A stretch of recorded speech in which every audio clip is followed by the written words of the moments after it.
Welcome to World at Once with me, Sarah Monson.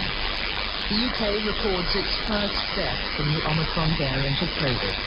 The idea that this is somehow a milder version of the virus, I think that's something we need to set on one side and just recognise the sheer pace at which it accelerates through the population. No more lateral flow home test kits are available.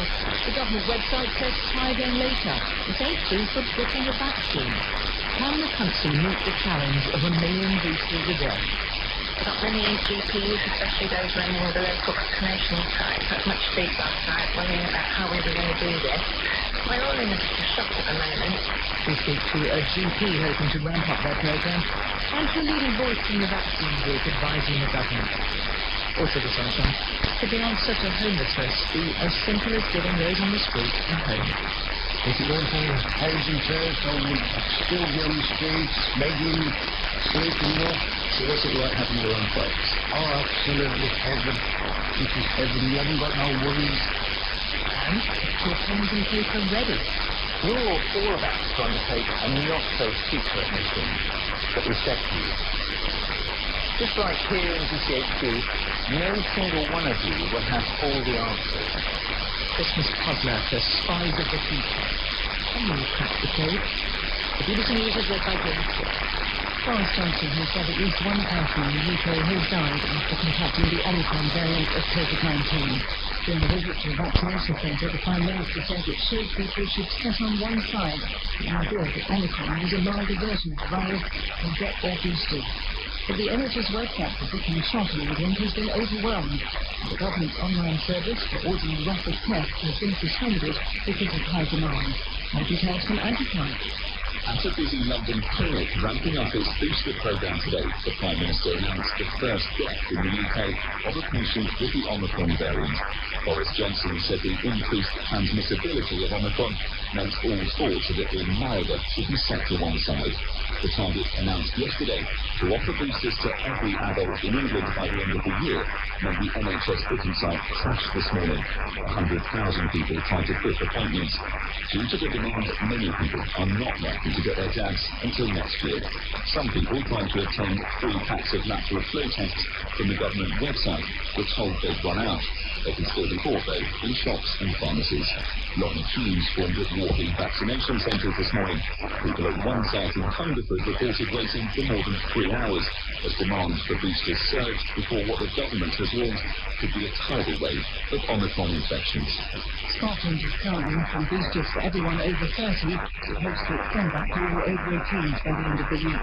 The Scottish Government is warning that new measures to slow the spread of COVID will be announced tomorrow. The Welsh Government is yet to decide whether to follow England and introduce a December deadline to give the extra gap to all adults. In Northern Ireland, the booster shot has been offered only to those over 30. The Prime Minister has told MPs thinking of rebelling against further COVID restrictions, known as Plan B, they need to recognise there is no room for complacency. Around 70 Conservative MPs have signalled they will oppose the measures when the Commons vote tomorrow. Hayes describes the introduction of COVID parties to enter nightclubs and some large events. With our political correspondent, Anne Brown.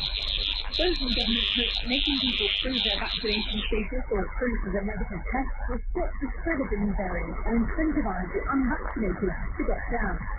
Around 70 Conservative MPs have expressed their opposition to these so-called COVID passports, causing a political headache for the Prime Minister at a time when he's already under scrutiny about multiple Downing Street City gatherings last year. The Conservative MP Marcus Fish told the BBC he'd be voting against the measures as the UK was not Nazi Germany. Labour will back the proposals, meaning they will almost definitely pass anyway. This has emboldened some Tory-backed MPs to vote against the government, knowing such action would have few real consequences. Some of those Tories who are vehemently opposed to COVID passports have told the BBC their position is softened in light of data, showing that Omicron is now rapidly spreading across the UK. No worry that voting against the plan can now leave them looking like they're voting against the scientific advice. The reintroduction of guidance to work from home in England this morning appears to have the immediate impact on a number of people travelling. The government in Scotland, Wales and Northern Ireland have previously advised staff to continue working remotely wherever possible. And Transport correspondent Katie Austin reports. With Christmas approaching and the work from home guidance being reintroduced, it appears fewer commuters have been making their way into city centres. Transport for London said passenger usage on the Underground this morning was down 18% compared to last Monday, with 1 million queue entries and exits made by 10 a.m. The number of people taking buses was down 6%. Data from the technology firm Omicron suggested England's roads were quieter too. According to its figures, a number of major cities, including London, Manchester and Bristol, saw lower levels of congestion than 2 weeks ago. 8 pro-democracy activists in Hong Kong have been jailed for up to 14 months for defying a police ban on the annual commemorations of Tiananmen Square crackdown in Beijing in 1989. Most of them are already in jail for other protests. One of those protests, the right wing Shanghai Hong, accused the authorities of wanting a systemic erasure of history. Another is the media cartoon DY. Our correspondent Neil has noticed. Nikolai, once a billionaire entrepreneur, became a newspaper owner and a high-profile campaigner in Hong Kong's pro-democracy movement. In June last year, he briefly attended a vigil to remember the victims of 1989 Tiananmen Square crackdown. A judge in Hong Kong ruled that just by lighting a candle there, he was inciting people to join the unauthorized gathering despite his family. And another read out by his lawyer, Mr. Weinstein, that is commemorating the victims of injustice and of crime, and he wanted to be passed so that he might share their burden and glory. Almost every prominent position is now in prison or in exile, leaving pro-Gen politicians to rule the territory. Football UEFA announced that the draw for the knockout stages of the Champions League will be redone this afternoon after a series of mistakes in the process this morning. The initial draw has been declared void. Manchester United, Manchester City and Chelsea are all waiting to find out who they will take. Jane, thanks very much. This morning we heard of the first death of a British patient infected with the Omicron variant. Here's what the Prime Minister said about it on a visit to a vaccination centre in London. Sadly, yes, Omicron is producing hospitalisations and sadly at least one patient has now just died in Omicron.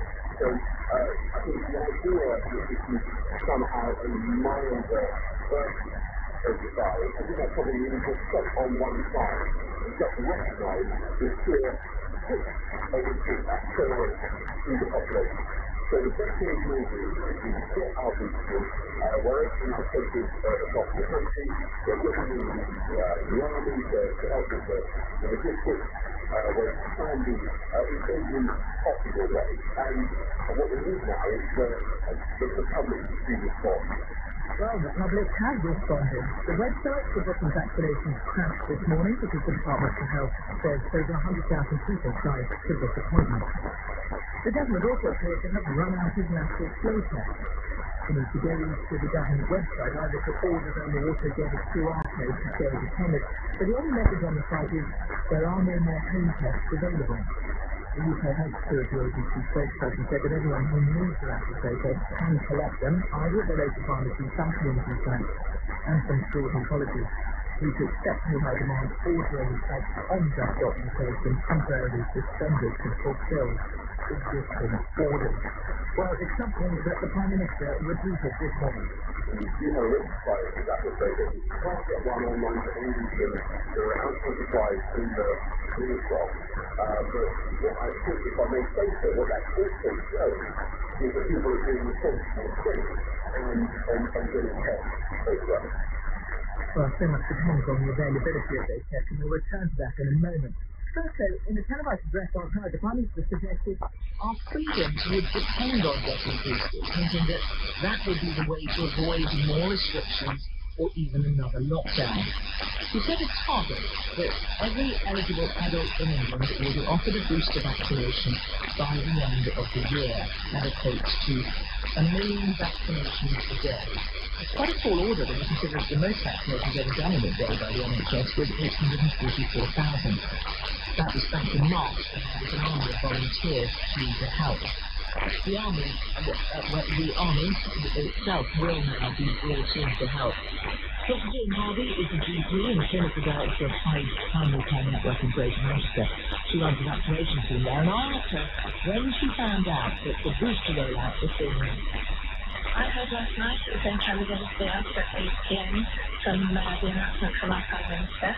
What does it mean to you? Because obviously you're going to have to be directly involved. Yes, I mean, I think not many GPs, especially those running the local vaccination sites, had much to do last night worrying about how we were going to do this. In our area, I've run a small vaccination site in Hyde in East Manchester, and we've got to go from vaccinating about 10,000 people up to 18,000 before the end of the month, so that's quite a big undertaking. Will you be cancelling appointments from tomorrow? So in my practice, we triage all appointments needed for that day. So no, we won't be cancelling on the 7th. We might have to triage things a bit more strictly because some of that staff will be leaving the practice and going to the vaccination site. But we will still make sure that all the people who are needed is being well received. How do you staff feel about it? We're all in a bit of shock at the moment, and I think we're making sure that we do as best we can. Huge undertaking. I'm sure the decision wasn't taken lightly. There's been lots of clever people working over the weekend, working out that this will be the thing that will save lives. So I just have to tell people you must book your appointment. We had hundreds of appointments in daytime this weekend. We had 100 people who didn't turn up to their appointment yesterday. So please, if you book an appointment, turn up. The other thing I'd love to say is should employers please allow people to get their vaccine during the day.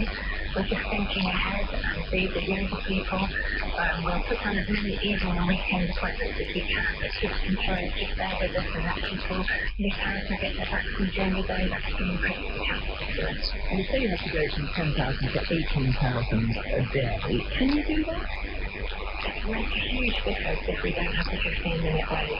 We can do over 2,000 a day when we're doing two vaccines, when we don't have that wait. So a quick message to Wiki out there that we can just have a 15-minute wait, and that would be fantastic. We'd be able to work 2,000 a day. And you don't think, you think it's just sort of quite a straightforward thing for you to do? So surely it's reasonably safely that you have somebody wait for 15 minutes. I know that that's really important because we have a new vaccine, but now, as we know, we've done many hundreds of millions now in the country, haven't we? We need to, I would say that we've probably got a good safety record, but I would have to have the way to make that decision, but it would make it possible. Of course, in the first, earlier in the year, when the vaccinated were new, there were huge offers of volunteers coming forward, huge of people wanting to help. Do you have that now? Yes, we have. It's been on fire and technically today wanting to volunteer. I think the biggest thing is that we need people who can actually give the vaccine, and that has to be a health professional, has to be a nurse, or a healthcare worker. Find those people who can be vaccinated, but we would be very grateful for other people who can provide this power and help us. Dr. Jane Harvey, obviously a hospital in Manchester. The Prime Minister has said that it's expected that the majority of cases in London will be Omicron as early as tomorrow. That's again from the Public Health England Regional Director of the London. Good afternoon, Dr. Jane. Fantastic. Good afternoon. On the news that there is now someone who has died who is infected with Omicron. We haven't been given any information on this stuff. We don't know whether they died of COVID or with it, their age or vaccination status. Have you got anything that can help us? Any more information about it? Unfortunately, not at this time, and as you can imagine, as Omicron is increasing at such a rapid rate across the city, we can unfortunately expect to hear more of these stories of death from COVID, but also specifically from Omicron. So at the moment, we're waiting further information that is going to require steps to work to the lockdown and to be on the impact of this virus on our health and the of city. I mean, it has sounds extraordinary that the Prime Minister said that it could be the dominant variant in London by tomorrow. That's right. We have seen what we call exponential growth of the new variant over the past 10 years since it's been identified. And currently about 4 in 10 of the variants which are diagnosed with toxicity are Omicron. But at the rate of increase is doubling about every 2.5 days. We expect it to be this on in Nigeria this week. And certainly by next week we should see most infections in the city being Omicron. Okay, are you seeing a pickup in the numbers going to hospitals? Obviously that's the critical thing. Exactly, and that's what we've been monitoring really carefully. So the patterns of hospital admissions at the moment are largely being driven by Delta infections, the people who would have been infected last week and the week before. As we have more Omicron cases with the kind of hospitality, we'll see the pattern of clinical disease caused by Omicron. So at the moment, we're looking carefully. We expect to see increases in hospital admissions and ICU admissions, and that's what we're preparing to now, given the exponential rise of Omicron. So you are just presuming that the numbers in hospital that hospital admissions will go up as a result of Omicron, even after the various suggestions that it causes milder disease? Well, we have to, in a sense, plan for the worst and hope for the best. Because we know that the rate of increase of community transmission, even if it's largely affecting younger people, we are seeing increases in rates in those over 60, and we know the risk of hospitalization goes up the older you are, and that's why we have to plan for that. And we will also be careful. There's a particular problem that number has, and that's that only 68% of those over 60 are fully vaccinated, which I think is the lowest in the country according to the most recent figures. There is a problem with vaccine rollout, isn't there? Well, in general, in urban centres across the country, we tend to see lower rates of vaccine uptake than other parts. The non-urban areas, rural parts of the country. And that's a phenomenon that existed way before the COVID pandemic. We see with other adult vaccines. And it's factors such as the demography in our city, the age group, we have a younger population, we have a more diverse population, we have people who may be less engaged in using healthcare services. So we have accomplished so much so far in terms of increasing uptake rates of hospitals. But now the final push for the boosters is need to ensure that we're engaging communities, mobilizing communities to get their vaccines on the booster. And I think that's what we're doing. This is people do it further action, and we're not just looking at it. Now, you might expect that the first day after a change there may be some issues, some teething issues, but the idea that the moment you go online to book a booster, you're in a queue with no sign of it shifting, and if you try to get a natural flow test, just because we're all dependent on them to go about our everyday business, you cannot. That's not a good sign, is it? Well, these are the regulations came over the weekend, and I know that they pushed the curve last night with the Prime Minister's speech. There is capacity for local flow testing in the system, and there is going to be the capacity to manage all of the new offers for post and vaccine doses.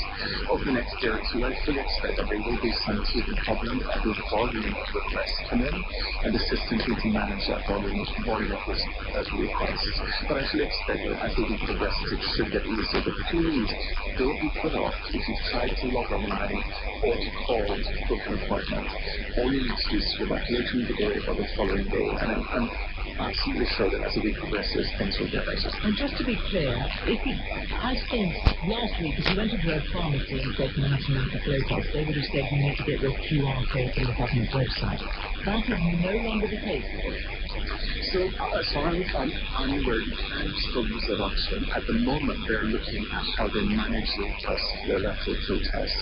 The key to going getting through the winter period and moving into the new year is ensuring that we have as many channels open that people can get a lateral flow test. And pharmacies have been a great part of this as well. So again, let's see how this will phase out as we manage the demands in the systems and also the channels through which people are getting their tests and able to book their vaccines. Professor Captain, thank you very much. Well, let's turn now to the Professor Adam Finn, who's a member of the Joint Committee on Vaccination and Immunisation, he also works the group that advises the government on vaccinations. Good afternoon, Professor Finn. Hi, Sarah. Nice to be with you. Good to have you back on the programme. And I want to turn to vaccinations in a moment, but I actually want to start with the natural flow test, because if we're saying a lot of us are dependent on natural flow tests, they are very important, even if we have been vaccinated, particularly at the moment with Omicron, to determining whether you are carrying this disease. Does it alarm you that it's hard to get Omicron? I think it's probably not a big surprise, Sarah, because there's been a sudden change in the demand here because of advice, and the supply chains will take a little bit of time to react to that. People will have been preparing themselves for supplies that they thought would be necessary, and suddenly they've got to produce more. But from what we heard from the Prime Minister, there are indeed plenty of lateral flow tests out there, so I suspect there won't be a protracted problem. I'm hoping at least that this will be a short-term supply problem, and people will quickly be able to get them over the next few days. Now, to turn to vaccinations, there will be plenty of people who are thinking, gosh, we know that you on the JPDR, you spent a long time considering what was appropriate for vaccinations, and then suddenly we're all in a bit of a rush, and there's no question about waiting to get the booster as soon as you can. Should someone be worried that actually they haven't necessarily had the original length of time, that their immunity may be compromised as a result of this rush to booster? I don't think there's any risk of immunity being compromised. What we were really trying to do before was to time things right to get the maximum benefit over time. But of course what's happened now is that there's been a dramatic change of circumstances, and so we're dealing with a different problem and have to deal with it in a different way. So with this new variant, we were predicting from the start from its genetic code that it would be able to escape vaccine-induced antibodies, and indeed now we know for sure that that is the case. But reassuringly, we know that if you get your antibodies levels up to a high enough level, you can still resist the infection to a large extent and be protected against severe disease. So, yeah, we are having to protect people against a new threat and do that in a different way. Okay, so but it's not the case that somebody will have lower antibody levels because there's a short period between the vaccine and the booster. Yeah, it's not the case, and serendipitously, the study that saw Barcelona in Southampton called Booster, which was published just over a week ago, it actually boosted people at this particular time period. At the time, it wasn't because we foresaw this situation, it was just that was the time period that we had people available and we needed to get booster information fast. But it actually turns out to be the perfect study in the sense that it tells us exactly what happens when you boost people who either have 2 doses of AstraZeneca or Pfizer around about 3 months after the second dose. And it tells us that those neutralizing antibody titers are really increased very substantially at that point, well above the levels that they achieved after the second dose. So we have got really good evidence that this is going to do the job. MPs will be voting tomorrow on whether to introduce COVID certificates, effectively a form of vaccine passports, although of course negative medical flows are also sort of give you a path. Is there a point when, particularly when we know about Omicron and the fact that we're constantly chasing immunity across the population, where it's not necessarily fair to ask people to have a vaccine passport, that a natural flow test might be more important and more revealing of their antibodies and their immunity status? Well, the lateral flow test doesn't tell you anything like your immunity status, but it does tell you whether you're fairly reliably whether or not you're infectious at that particular moment in time. But then you need to do another one the next day to be sure of that. So they are really quite different things. Indeed, but I'm just thinking about, we know that immunity wanes. We don't know how long we've got with the booster.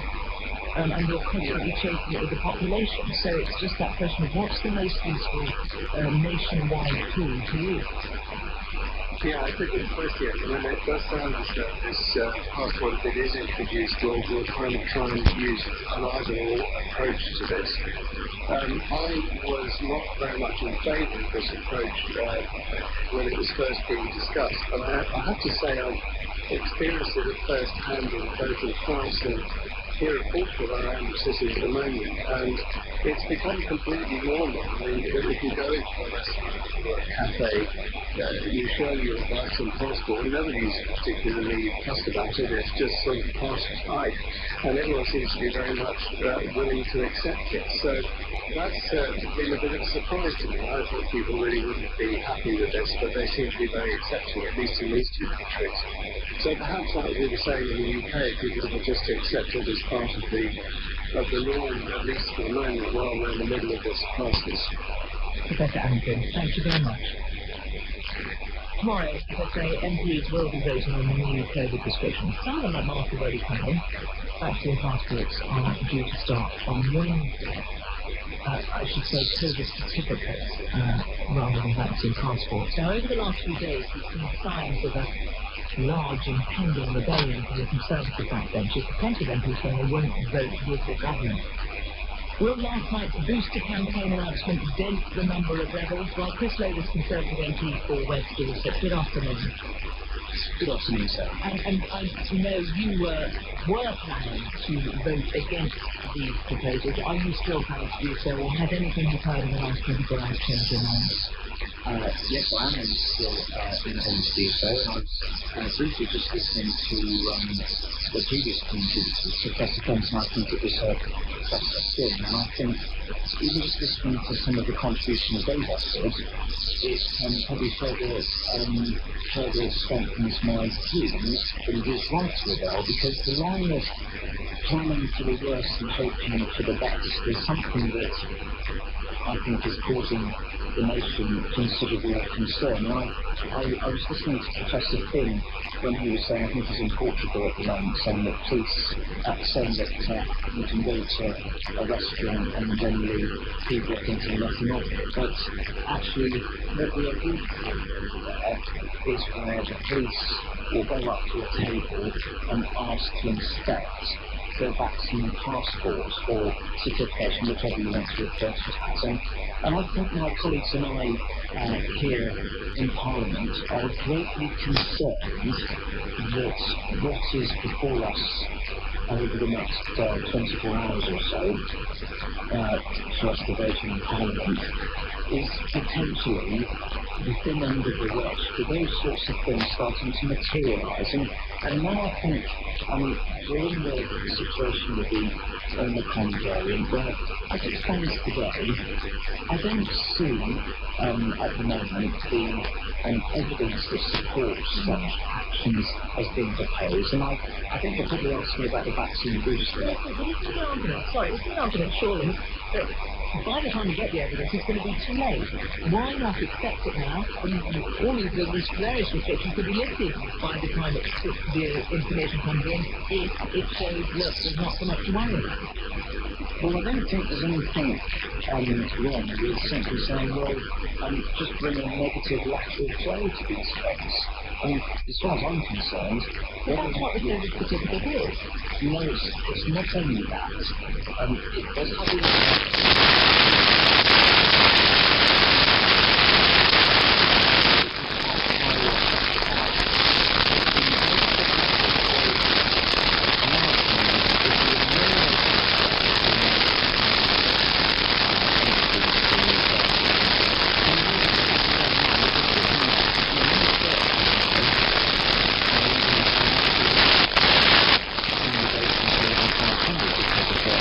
concerns that having some time